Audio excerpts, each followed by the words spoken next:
नमस्कार, मेरा नाम विवेक है और आप सब लोग देख रहे हैं पदयात्रा गपशप। जन सुराज पदयात्रा के करीबन 190 दिन से ज्यादा हो चुके हैं।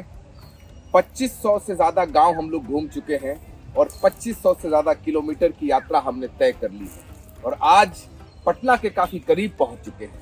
जैसा कि आप सब लोग जानते हैं कि पदयात्रा 2 अक्टूबर भितिहरवा गांधी आश्रम से शुरू हुई थी और आज हम लोग हाजीपुर पहुंच चुके हैं। इसी सिलसिले में आज हमारे साथ सैनीश भाई, जो कि छपरा के निवासी हैं, हाजीपुर में हमसे बातचीत करने के लिए तैयार हुए हैं। हम पूछेंगे कितना देरी क्यों लगाया आपने हमसे बातचीत करने के लिए। सैनीश भाई, पदयात्रा गपशप में आपका स्वागत है। कहाँ थे आप? हम तो पदयात्रा में ही थे और अपने कार्य में बिजी थे और आपने तो कई लोगों का इंटरव्यू लिया, तो सबका बारी बारी था, सबका समय था और मेरा भी अब समय आया, तो इस कड़ी में ये समय आया ना।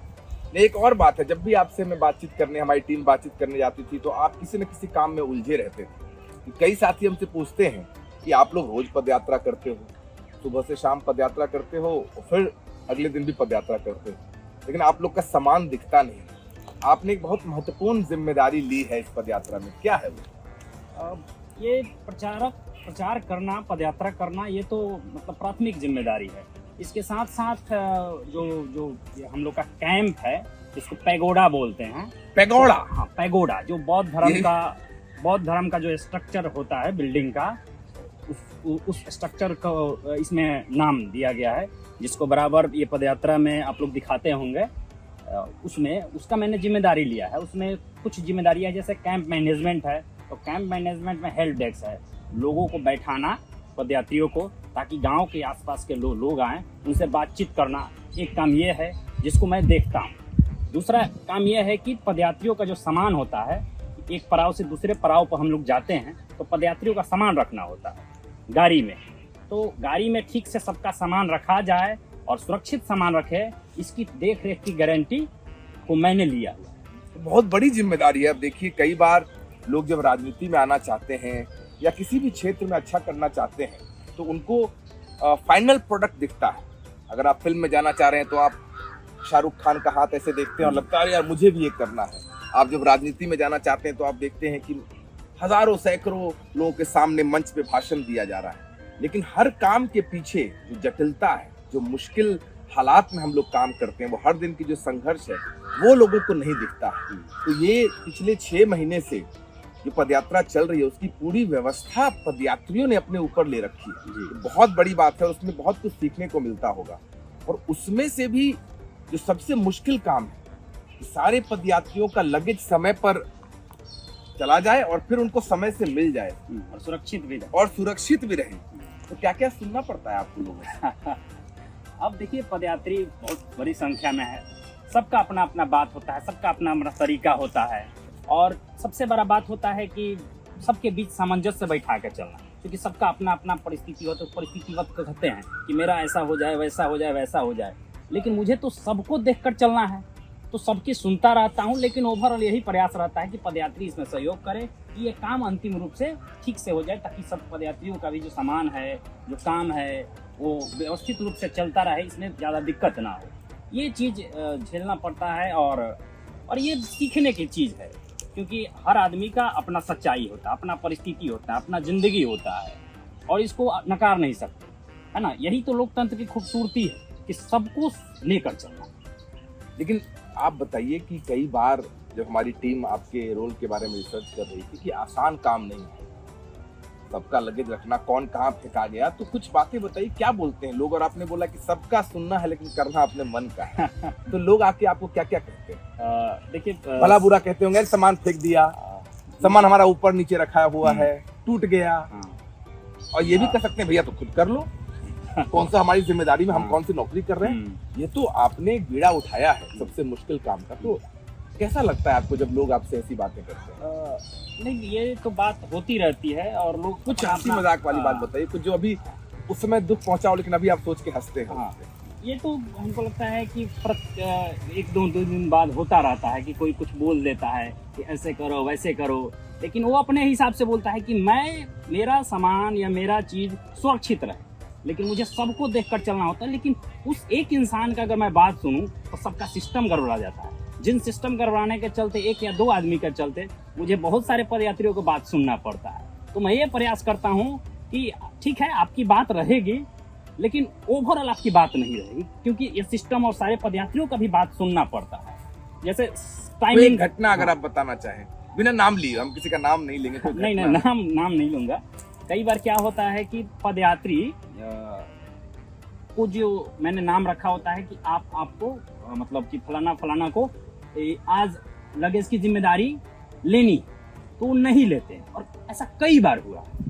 तो वहाँ मैं खुद लगता हूँ, खुद करता हूँ, या कुछ और लोग भी हैं जो बड़े अच्छा से हमारा सहयोग करते हैं, उनके बदौलत ये काम हो जाता है। तो ये सारी बातें होती रहती है। इसके अतिरिक्त मैंने जो ये जिम्मेदारी ली है, तो 5 दिन ऐसा रहा कि मैं पदयात्रा छोड़ दिया ताकि पदयात्रियों का लगेज गड़बड़ाए नहीं, और इस कैंप से उस कैंप पर चला गया और दिन भर सामान देखता रहा ताकि वो सुरक्षित रहे, किसी का गड़बड़ाए नहीं। क्या मोटिवेशन रहता है? मोटिवेशन आप ये तो यहाँ पे आए हैं समाज को बदलने। लोग को तो ये लगता है, ये बात बहुत जरूरी है, राजनीतिक सामाजिक काम हम लोग करते हैं तो ज्यादातर हम लोग को वो दिखता है जो सामने है, ये बिहाइंड द स्टेज। आपका क्या मोटिवेशन? देखिए समाज को जहाँ तक कि बदलने के बाद, मैं इसको हृदय से बोलूँगा, मैं हर काम को सम्मान देता हूँ, और मैं उस काम को ज़्यादा कहें तो सम्मान देता हूँ। जैसे कि लोग तो चाहते हैं कि अच्छे ऊपर झापड़ देखे, लोगों के बीच में अच्छा दिखे, लेकिन हर काम अपने आप महत्वपूर्ण है। समाज जिसको थोड़ा फौरी तौर पर या थोड़े निचली तौर पर देखती है, उस काम को मैं ज़्यादा महत्वपूर्ण मानता हूँ। जैसे अगर सफाई करने वाला आदमी अगर सफाई ना करे तो सबको गंदगी में रहना पड़ता है। अगर बाथरूम करने वाला अगर उसको सफाई ना करे तो सबको झेलना पड़ता है। तो जो काम है मेरा, जिसको अमूमन ज़्यादातर लोगों को अगर कहा जाए तो थोड़ा सा करने में हिचकिचाते हैं, लेकिन करते हैं, ऐसा कुछ बात नहीं है। कोई घटना ऐसे आपको याद आ रही हो जिसने ऐसा कह दिया हो कुछ? नहीं, तो क्या है कि कभी कभी सुनते हैं कि कुछ लोग के तौलिया भी छूट जाती है, कोई अंडरगारमेंट्स भी छूट जाते हैं, बोलते हैं आए लेके नहीं आए। हाँ, तो मेरे पास आते हैं और कि भैया मेरा ये सामान छूट गया, आपने देखा है।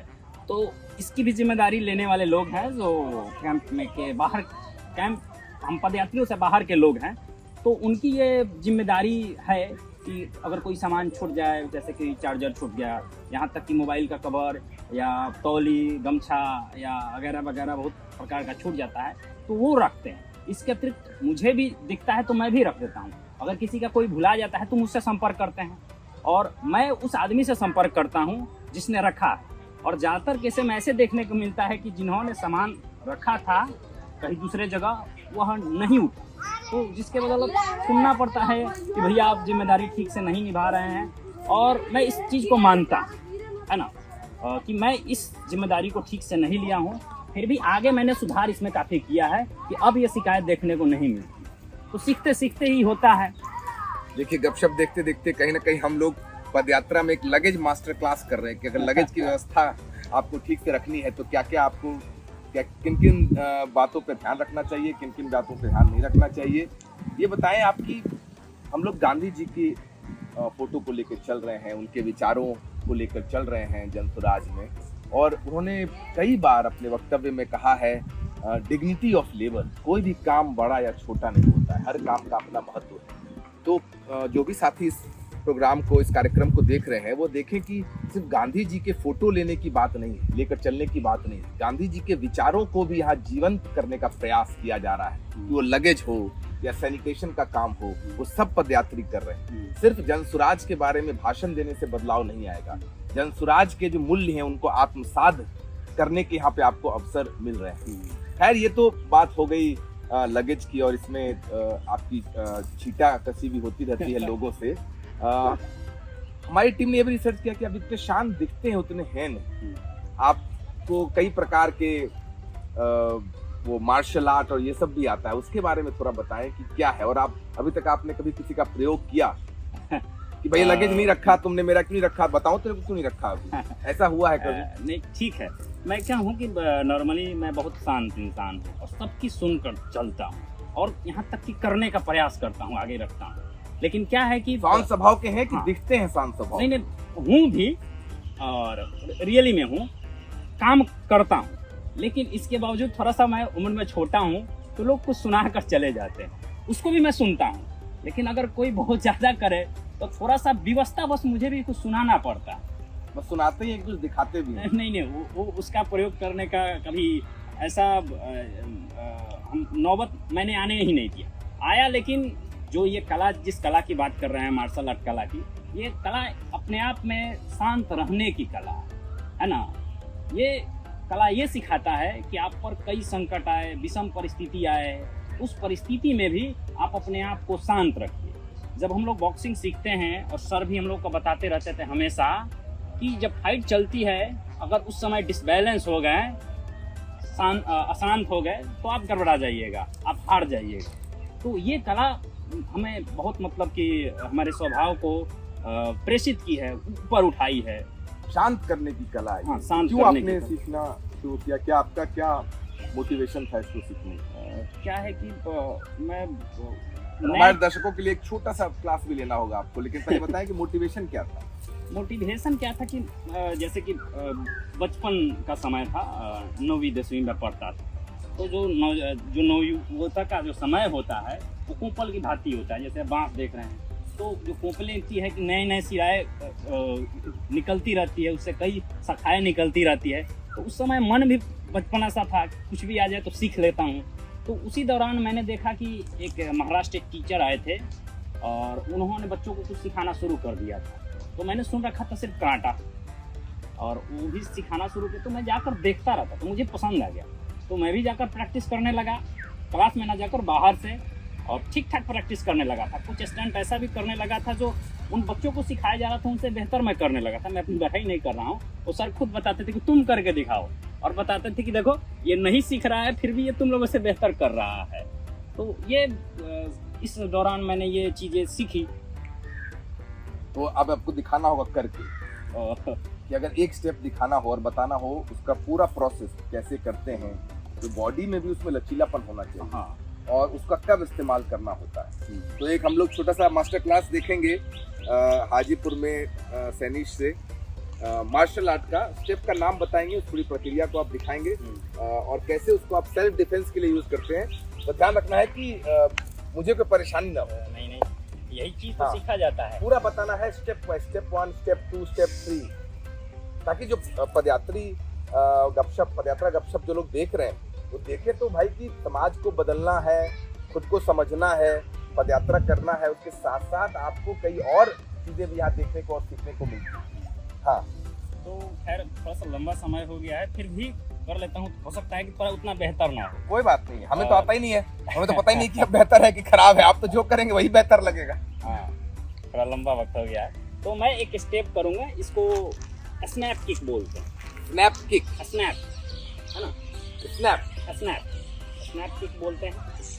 देखिए आपका पैर थोड़ा दूर रहना चाहिए। आपको मैं टारगेट ले लेता हूँ। मेरे को टारगेट ले लिया इन्होंने। बेझिझक रहिए। मेरे को पगोड़े में भी टारगेट लिए रहते हैं कभी कभी। मैं बैलेंस में ही मारूंगा। तो ये हो गया, ये स्नैप किक बोलते हैं। ये सेल्फ डिफेंस, इससे तो किसी का जबड़ा फट जाएगा भाई। ये कैसा सेल्फ डिफेंस? अब कोई अटैकिंग मोड में आ जाए और मान नहीं रहा है, तो उसको तो अपनी जान बचाने के लिए कुछ पगोड़े तो में करना कभी पड़ता है। पगोड़े में ऐसी जरूरत पड़ी इसकी कभी? स्नैप किक पैगोरा तो छोड़िए, मैंने अपने जिंदगी में इसका इस्तेमाल और नहीं गपशप किया। देखने के बाद तो जो भी जिसको लगेगा कि आपसे कुछ बहस करे, वो स्नैप किक को देखने के बाद हाथ जोड़ेगा, भैया आप सैनिक से दूर रहो। और कोई स्टेप? और स्टेप मैं एक साइड किक मार के आपको दिखाता हूँ। स्नैप किक के बाद साइड किक। भाई सारे किक हैं इसमें। थोड़ा सा और पीछे हो जाइए। अच्छा ठीक है, और पीछे होने की जरूरत है। शायद कहीं मिट्टी आपको लग जाए। अच्छा, तो ये भी मैं करके दिखाता हूँ। ओ भाई अच्छा है कि पदयात्रा गपशप में ये हम लोग ये सब देख रहे हैं, साइड किक और स्नैप किक। तो हमारी यही कामना रहेगी कि आपको इसकी जरूरत पगोड़े में ना पड़े। आपने बात की पगोड़े की, कई बार हमसे पदयात्री मिल रहे हैं, हम लोग यहाँ पर जन स्वराज में आए हुए हैं, समाज में एक नई राजनीतिक व्यवस्था बनाने के लिए आए हैं, लेकिन पगोड़े में भी अपनी एक व्यवस्था बन रही है। तो एक पगोड़ा पॉलिटिक्स बोलते हैं बहुत लोग यहाँ पर चलता है कि भाई पीपी के नाम से। तो क्या है ये पगोड़ा पॉलिटिक्स? ये तो हमको लगता है कि खुलकर बोलिए, इसको एडिट कर ये दें। जो ये घाट है, हाँ, इसकी अपनी एक विशेषता है। उस विशेषता के अनुरूप लोग आगे बढ़ने के लिए दो तरीका होता है। एक तो खुद बहुत मेहनत करके दूसरों से आगे निकल जाइए, या दूसरा होता है टांग पीछे खींचिए, तो ये होता रहता है। लेकिन इसके बावजूद भी जो पदयात्री हैं उतना ज़्यादा नहीं है जो बाहर के पॉलिटिक्स में बिहार में देखने को मिला है, जो बिहार को ही कई पैर इतना पीछे खींच दिया कि बिहार आज देश का सबसे पिछड़ा और गरीब राज्य हो गया है। यहाँ पर अलग अलग जगह से लोग आए हुए आपके हैं। साथ हुआ कुछ पगोड़ा पॉलिटिक्स? नहीं, मेरे साथ नहीं नहीं हुआ। और अगर हुआ है तो मैं इतना अपने आप को लायक मानता हूँ कि मैं बिना टकराहट के संभल के एक संतुलन बना लेता हूँ। बना लेते हैं हाँ। तो आपके सबसे अच्छे मित्र कौन है इस पगोड़े? मित्र तो सबको ही है भैया। नहीं, ये तो एकदम राजनीतिक बात होगी, सब मित्र हैं, कोई तो अच्छा मित्र होगा जिससे आप साथ, जिसके साथ आप ज्यादा समय बिताते हैं। मित्रता की जहाँ तक की बात है, एक तो सबसे ज्यादा मैं अगर पर्सनली एक बात कहूँ तो वर्चुअल बात कहूँगा हाँ। कि मुझे ज्ञान से बड़ा प्रेम है। आपका ज्ञान बहुत अच्छा मित्र है। हाँ, मैं किसी की अच्छी बातें सुनता हूँ दार्शनिक बातें और भी हो मेरे रही हैं। अनुकूल लगती है तो मैं उसे अचीव कर लेता हूँ। आपसे भी बहुत सारा बात सीखने को मिलता है ना। आपने एक, जैसे आप ही का ले लेता हूँ एक उदाहरण, कि आपने एक बात बताई थी कि आप सिर्फ सुनने के लिए सुनिए, ऐसा नहीं कि बोलने के लिए सुनिए। ये आपकी बात बहुत अच्छी लगी। मोहित भैया भी अच्छे अच्छे बात बताते हैं। बाकी सभी पदयात्री अलग अलग जगह से आए हैं तो अलग अलग चीज़ देखने को मिलता है, और अलग अलग जगह से आने का अलग अलग भाषा, अलग अलग परिवेश, अलग अलग रहन सहन से भी एक टकराव थोड़ा बहुत दिखती है। तो वो स्वाभाविक सा है। जिस आप पगोड़ा पॉलिटिक्स की बात कर रहे हैं तो वो अलग अलग जगह अलग अलग परिस्थितियाँ, इस का जो ये नेचर है वो होना स्वाभाविक से मालूम पड़ता है। तो इसको इतना हम नहीं कर सकते दांव पेच या पगोड़ा पॉलिटिक्स। चलिए ठीक है, आप बच रहे हैं। आप देख सकते हैं कि आप किसी का नाम नहीं ले रहे हैं। राजनीति में ना कोई दुश्मन और ना कोई दोस्त।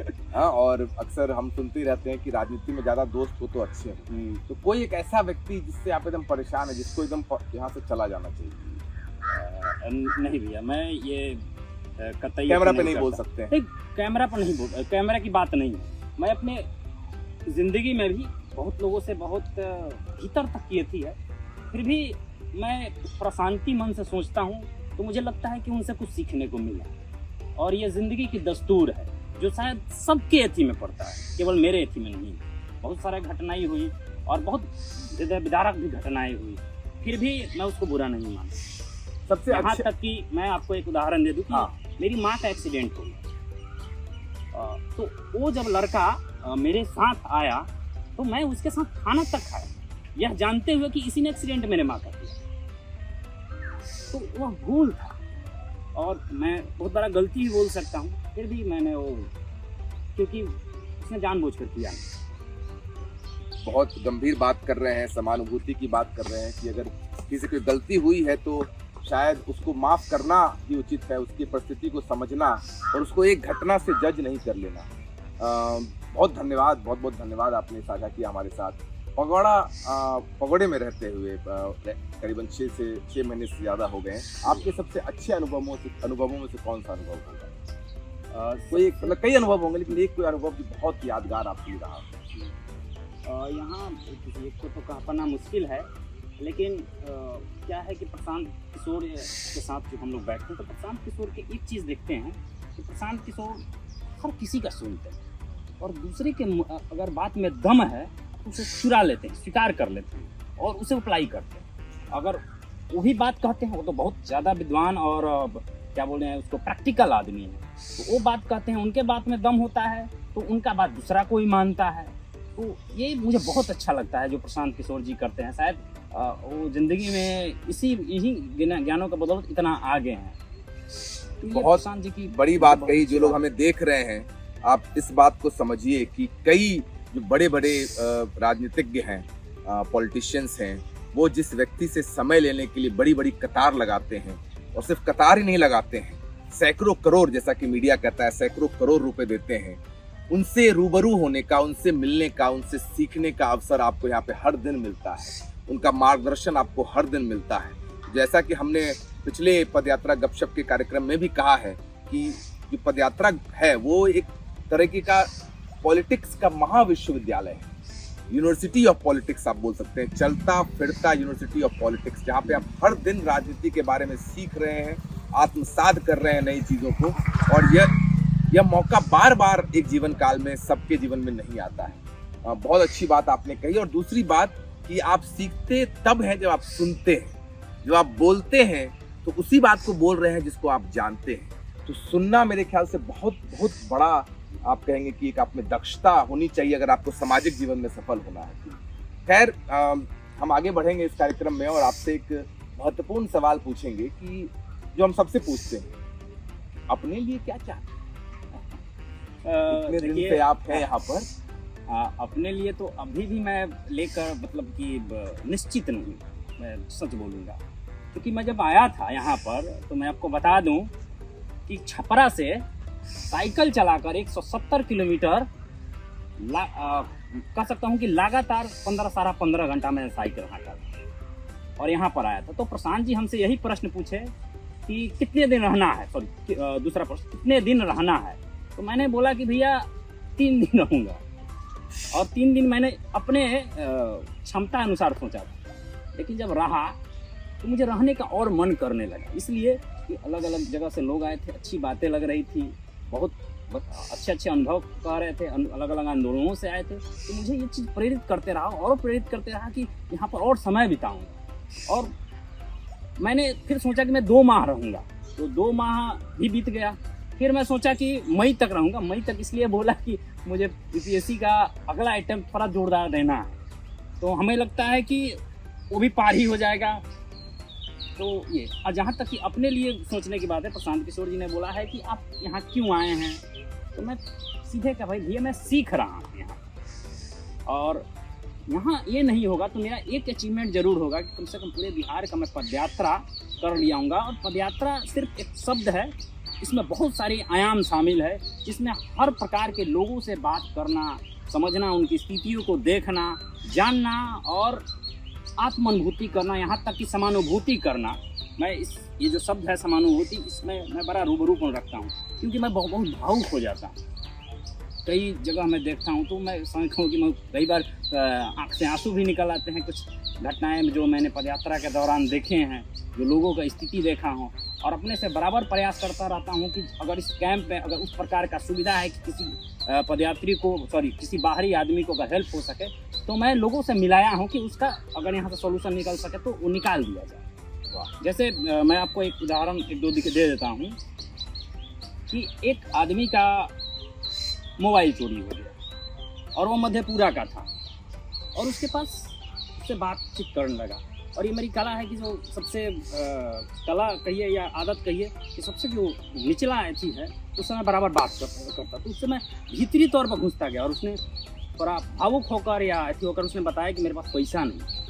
तो मैं मोहित भैया के पास गया और उनसे बोला कि भैया इसकी स्थिति है, मोबाइल अति हो गई है, इसको कुछ उपलब्ध करा दिया जाए। तो मोहित भैया ने उसको दिलवाया।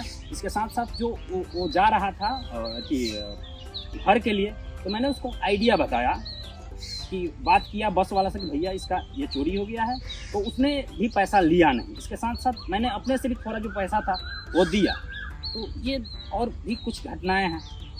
बहुत बहुत धन्यवाद। अब क्या बनेंगे नहीं बनेंगे वो तो भविष्य की बात है, उसको हम निर्धारित नहीं कर सकते हैं, लेकिन आप एक अच्छे इंसान ज़रूर हैं और अच्छे इंसान बनने की राह पर हैं।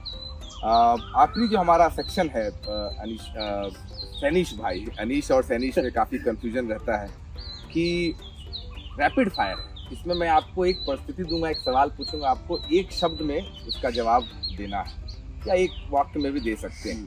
तो आप तैयार हैं रैपिड फायर के लिए? बिल्कुल। तो जो भी मैं बोलूँगा उसमें सबसे पहले जो आपके दिमाग में आता है, सोचना नहीं है, वो बोलना है। जन सुराज, व्यवस्था परिवर्तन का अभियान, महात्मा गांधी का सोच जो अधूरा, बिहार। बिहार एक बहुत ही मेहनती और बुद्धिमानों का प्रदेश है। पदयात्रा बिहार को समझने के लिए, बिहार के दर्द को जानने के लिए, गरीबी, पिछड़ापन, भूखमरी, इस चीज़ को बहुत गहराई तक समझने के लिए। पैगोडा ये बौद्ध धर्म का स्ट्रक्चर है जो ये हम लोग जो देखते हैं, ये जर्मनी में जब ओलंपिक हो रही थे तो वहाँ से उसको उठाकर लोगों ने लाया, तो यहाँ ये सैनिश एक बेहतर बनने की कोशिश करने वाला इंसान। युवा जो हमेशा दूसरों को बेहतरी के लिए आगे रहे। सबसे मेहनती पदयात्री। सबसे मेहनती पदयात्री मोहित भैया, सत्या भैया और आप। ये तो बड़ा एकदम पॉलिटिकली करेक्ट आंसर, तुमने 3 सीनियर का नाम ले लिया। सबसे मेहनती पदयात्री एक बार फिर से। अगर और भी लोगों को कहूँ तो पंकज भाई हैं, राजकुमार जी हैं। सब अपने अपने दोस्तों के नाम लिए जा रहे हैं। ये सबसे आलसी सोने वाला पदयात्री अब ये शशिकांत भैया, गपशप है। शशिकांत भैया जो मुझे बहुत प्रिय लगते हैं, उनसे बड़ी मजाक करता रहता हूँ। भैया ये देखिए, हमने कुछ नहीं कहा है, सैनिश भाई को आके आप जो कहना है कीजिए। देखिए आपने अपनी राह मुश्किल कर ली है पदयात्रा में। सबसे शिकायत करने वाला पदयात्री, या कुछ कर दो उसको शिकायत करेगा। ये तो बड़ी मुश्किल है। एडिट कर दे कि पास भी कर सकते हो भैया। देखो कल मुझे आके आप सुनाओगे भैया क्या सवाल पूछ रहे थे। इसको कहना बड़ा मुश्किल है, लेकिन आपने पूछा है तो निराश नहीं करूंगा। मुझे आप निराश ना हो जाए। विमल जी, देखिए हम लोग हंसी मजाक का कार्यक्रम है, ये सब दोस्ती, अच्छे दोस्त हैं। आप इसको सीरियसली नहीं लीजिएगा। जिनका भी नाम लिया गया है वो एक हास्य के रूप में लिया गया है, हंसी मजाक के रूप में लिया गया है। तो आपसे भी विनती है, जो देख रहे हैं इसके बारे में बाद में चर्चा ना करें। लेकिन मैं विमल जी का मैं एक चीज बताना चाहूंगा कि वो एक शब्द है आलोचना और एक शब्द है बुराई। तो आलोचना ये चीज होता है कि आप में अगर है चीज जो वास्तविक में है तो उसको करते हैं, ये नहीं कि बुराई करते हैं। लेकिन साहस की बात है कि ये सबका नाम भी ले रहे हैं। कई लोग जो रहते हैं वो पॉलिटिकली करेक्ट बोलते हैं कि मैं फंसा तो नहीं दिया आपको। नहीं आप प्रयास कीजिए। सबसे प्रेम और स्वभाव से रहने वाला पदयात्री, हर्ष। सब एक ऐसा पदयात्री से आप सबसे ज्यादा सीख रहे हैं। सत्या भैया। सत्या भैया ने लगता है एक समोसे मुझसे खिलाए हैं। 3 बार इनका नाम आ रहा है। एक ऐसा पदयात्री जो बहुत क्रिएटिव है, इनोवेटिव है। आप विवेक भैया। यही तो लगेगा पूरा स्टेज प्रोग्राम है भैया, एडिट करना होगा। इसमें लगेगा पूरा स्टेज किया गया है इसको। जो भी लोग पदयात्रा से अभी तक नहीं जुड़े हैं, और अब हम लोग रैपिड फायर खत्म करते हैं। मेरे ख्याल से कई पदयात्री यहाँ पर आए हैं। आपने जो रैपिड फायर का जवाब दिया है, आपने एक ईमानदारी से जवाब दिया है और हंसी मजाक के माहौल में दिया है। तो जो लोग देख रहे हैं इसके स्पिरिट को समझेंगे कि स्पिरिट ऑफ फ्रेंडशिप है ये। बहुत बहुत धन्यवाद, आप हमारे साथ जुड़े। लेकिन अगर एक मैसेज आपको संदेश देना है, जो भी इस पदयात्रा गपशप को देख रहे हैं और बिहार के बारे में गंभीरता से सोचते हैं, बिहार के बारे में कुछ करना भी चाहते हैं, लेकिन कई अपनी प्राथमिकताओं के कारण शायद वो व्यस्त है, किसी और चीजों में नहीं आ पा रहे हैं। और मैं सवाल आपसे इसलिए पूछ रहा हूँ कि आप लोग जो साथी हमें देख रहे हैं, 3 दिन आपको बस चुनना है कि 1 दिन के लिए मैं पदयात्रा में जाऊंगा, और उसके बाद का जो सफर होगा वो आप नहीं तय करेंगे, वो तय करेगा कि आप वहां पे क्या अनुभव करते हैं। ये पदयात्रा बाहर की यात्रा नहीं है, आपके अंदर की ही यात्रा है। तो 3 दिन से आज 190 दिन आप जुड़ गए हैं, क्या संदेश होगा उनके लिए जो इसको देख रहे हैं? इसको जो देख रहे हैं वो इसको देखें, जो पदयात्रा चल रही है, इसको सुने और अच्छा लगे तो इसके सोच से जुड़े और बिहार को बेहतर बनाने में जहां से बन सकता है अपना योगदान दे। क्योंकि हृदय से जुड़ने से बड़ा कोई जुड़ाव नहीं होता है। हम फिजिकली यहाँ पर हैं, इसका मतलब नहीं कि हम ही लोग यहाँ सबसे ज़्यादा जुड़े हैं। वो लोग भी हैं जो बाहर से देख रहे हैं, और कई लोग पदयात्रा में आते रहते हैं और कहते हैं भैया बहुत परिस्थिति है, लेकिन मैं बाहर से इसके लिए काम कर रहा हूँ, इसके लिए अपना बहुत सारा सेटअप बना रखा हूँ। तो मुझे अच्छा लगता है कि लोग इससे बहुत बड़े पैमाने पर जुड़ रहे हैं। और ये सच बात है कि ये जो बिहार में जो निराशा की स्थिति है, उस निराशा की स्थिति में एक आशा पैदा करने वाला जो जन सुराज जो गांधी जी के विचारधारा पर है, इसको हमें लगता है कि जो बिहार का दबित अवस्था है, जो दमित अवस्था है, इसको जो भी सुनेगा इसको नकार तो नहीं सकता है, विपक्षी भी इसको नकार नहीं सकते हैं, और लोग तो इसको स्वीकार करेंगे। एक सेंटेंस में अगर आपको किसी को प्रेरित करना है तो वो क्यों आए इस पदयात्रा, एक वाक्य में क्या संदेश देंगे कि वो सुनकर लगे कि भैया आज ही चलो, 1 दिन तो चल के देखते हैं, एक वाक्य? इसकी सच्चाई वास्तव में जो टीवी पर देख रहे हैं वास्तव में क्या है, इसलिए वो जुड़ कर देखें। आइए और वास्तव में देखें क्या हो रहा है। आप जो टीवी पर देख रहे हैं, यूट्यूब पे देख रहे हैं, व्हाट्सएप पर देख रहे हैं, उस पर ना जाएं। प्रशांत जी बार बार कहते हैं कि उनके करनी को देखें, कथनी पे भरोसा ना करें। आप लोग सब पदयात्रा गपशप देख रहे हैं, आप देख रहे हैं और देखते रहिए। बहुत बहुत धन्यवाद। सैनिश भाई का मैं खास करके धन्यवाद दूंगा। आज सही में वागीश भाई जो हमारे साथ जुड़े हुए हैं और इस प्रोग्राम के डायरेक्टर हैं, एडिटर हैं, कि आज सही में गपशप हुआ है वागीश भाई। लेकिन मैं थोड़ा सा विचलित भी हूँ और डरा हुआ भी हूँ कि गपशप का कहीं अलग प्रभाव सैनिश भाई पे न पड़ जाए। इनको स्नैप किक आता है, साइड किक आता है, लेकिन गंभीर बात मैं बोलूं, हंसी मजाक को अगर हटाकर, कि जिन पदयात्रियों का आपने नाम लिया, वो चाहे विमल भाई हों, हर्ष भाई हों, शशिकांत भाई हों, सत्या भाई हों, मोहित भाई हों, सारे पदयात्री ईमानदारी से बहुत मेहनत कर रहे हैं जी। सुबह 6 बजे से उठकर रात में 11-12 बजे तक काम करना और फिर अगले दिन सुबह उठकर उसी जोश के साथ, उसी ऊर्जा के साथ काम करना कोई मामूली बात नहीं है। विमल भाई का आपने नाम लिया, विमल भाई ने जिस तरीके से लगेज का काम ईमानदारी पूर्वक, अनसंग हीरो जिसको बोलते हैं, बिना आप बोलेंगे किसी की आप प्रशंसा, कोई बहुत प्रशंसा नहीं होती है जब आप ये काम करते हैं जो स्टेज के पीछे की हो, तब भी उन्होंने ईमानदारी से उस काम को किया और आज भी जो भी उनको काम मिलता है वो बिल्कुल ईमानदारी और मेहनत से करते हैं। शशिकांत भाई की बात की आपने, पदयात्रा में वो आज तक मतलब एक कदम वो गाड़ी पे नहीं चढ़े हैं और कॉन्वॉय को पूरा लीड करते हैं, और जब उनको काम मिलता है तो वो 6 बजे भी उठ के आपके सामने खड़े होंगे। सत्या भाई के बारे में हम लोग सब जानते ही हैं कि वो आपके साथ रहे भी हैं, और विमल भाई भी इनके रूममेट है, बाय द वे, ये बताना भी बहुत जरूरी है। मोहित भाई सब मेहनत करते ही हैं। मेरी बात कही आपने, अब अच्छी बात है, मैं अपने बारे में क्या बोलूं आपके सामने, लेकिन बहुत बहुत धन्यवाद। पदयात्रा गपशप आप लोग देखते रहें और अपने जीवन से एक दिन तो निकाल कर जरूर जुड़े, बहुत कुछ सीखने को मिलेगा और नई दोस्ती आप बना पाएंगे, बहुत कुछ सीखेंगे और ये गपशप जो होता है, उस गपशप का हिस्सा भी बनेंगे। बहुत बहुत धन्यवाद।